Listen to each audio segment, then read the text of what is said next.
యావత్ ప్రపంచాన్ని కరోనా మహమ్మారి ఎంతగా వణికించిందో ప్రత్యేకంగా చెప్పనక్కర్లేదు.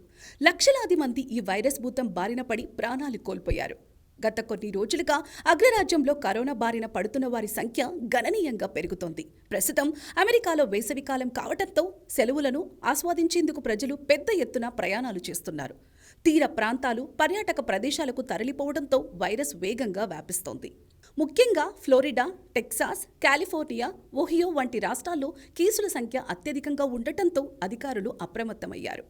సిడిసి నివేదిక ప్రకారం SB.1.8.1 XFG అనే కొత్త వేరియంట్లు ప్రస్తుతం అమెరికాలో వ్యాప్తిలో ఉన్నాయి. ఈ కొత్త వేరియంట్ల ప్రభావం వల్ల గొంతు నొప్పి, శ్వాస తీసుకోవడంలో ఇబ్బందులు, గుండె బరువుగా ఉండటం వంటి లక్షణాలు ఎక్కువగా కనిపిస్తున్నాయి. వైరస్ వ్యాప్తిని అరికట్టడానికి ప్రజలు అప్రమత్తంగా ఉండాలని అధికారులు సూచిస్తున్నారు. రద్దీ ప్రదేశాలకు వెళ్లినప్పుడు మాస్కులు ధరించాలని, సాధ్యమైనంత వరకు సామాజిక దూరాన్ని పాటించాలని అధికారులు కోరుతున్నారు.